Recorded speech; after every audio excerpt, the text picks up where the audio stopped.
Computer Fundamental MCQ Set 23. What is the responsibility of logical unit in CPU of a computer? हमारे computer के अंदर जो CPU होता है, CPU की क्या रिस्पॉन्सिबिलिटी होती है? मतलब लॉजिक यूनिट, मतलब यहाँ पे जो बात हो रही है the responsibility of logic unit, मतलब यहाँ पे बात हो रही है अर्थमेटिकल लॉजिक यूनिट की। तो CPU की क्या रिस्पॉन्सिबिलिटी होती है? तो यहाँ पे बहुत सारे आंसर्स आप देख रहे होंगे। क्या रिजल्ट प्रोड्यूस करता है, टू कंपेयर नंबर्स को कंपेयर करता है, the control flow of information को फ्लो ऑफ जो उसको मेंटेन करता है, टू डू मैथ वर्क्स या मैथ की जो आपका मैथमेटिकल वर्क्स हैं उनके ऊपर काम करता है।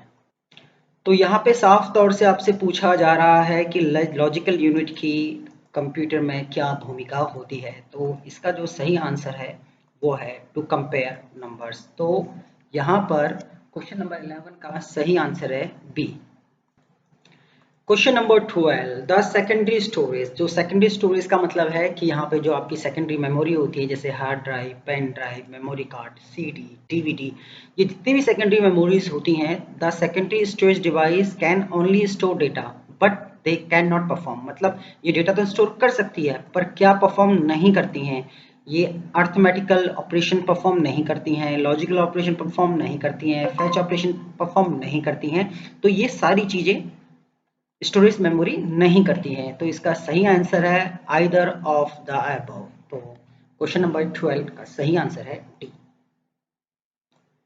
Question number 13, which of the printer used in conjunction with computer used dry ink. वो कौन से प्रिंटर्स हैं जो कंप्यूटर के साथ ड्राई इंक मतलब सूखी इंक यूज होती है, जिसको हम नॉर्मली टोनर बोलते हैं। तो यहाँ पे उन प्रिंटर्स का नाम पूछा जा रहा है जिन प्रिंटर के अंदर ड्राई इंक मतलब सूखी इंक यूज होती है। तो जब भी आपने देखा होगा कोई आपका कोई ऑफिस है या आप घर में कोई प्रिंटर यूज करते हैं, तो हम लोगों के घरों में या ऑफिस में जो प्रिंटर आप देखते हैं, जब भी वो रिफिल होता होगा तो उसमें एक टोनर डलता है जो बेसिकली फॉर्म ऑफ पाउडर होता है। जब ये फॉर्म ऑफ पाउडर इस प्रिंटर के हीटिंग चैम्बर से गुजरता है तो वो किस में कन्वर्ट होता है, लिक्विड में, और उससे जो प्रिंट क्वालिटी निकलती है वो हाई क्लास निकलती है। तो इसका सही आंसर है लेजर प्रिंटर।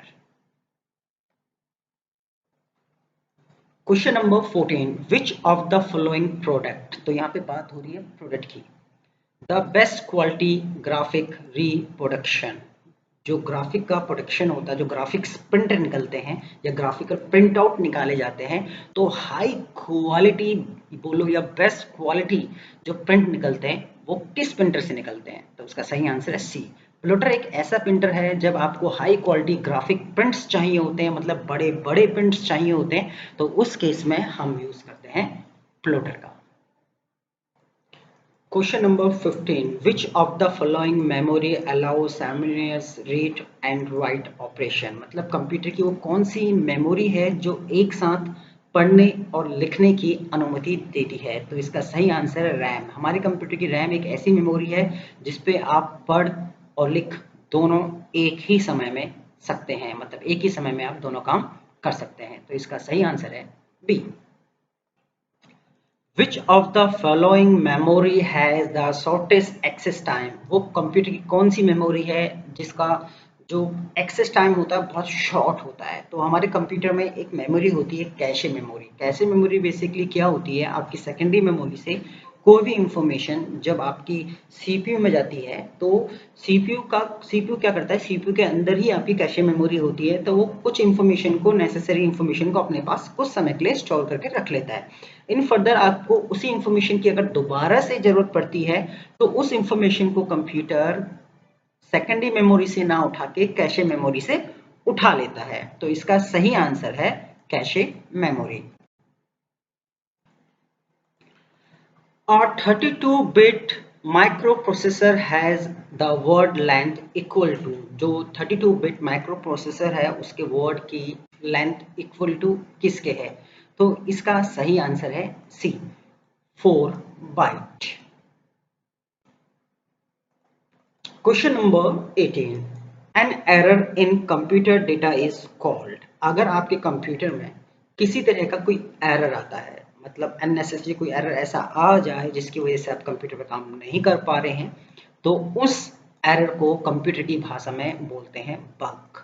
अगर आपको बग बोला जा रहा है, इट मीन्स कंप्यूटर एरर है जो कंप्यूटर की वजह से जनरेट हो रहा है।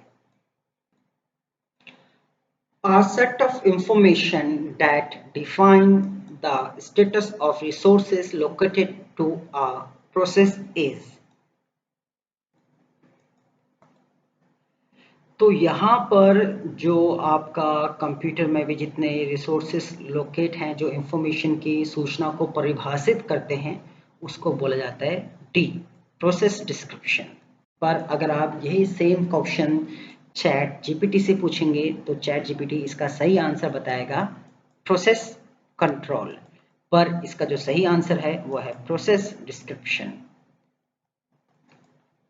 Question number 20. Any method of controlling access to or use of memory is known memory protection।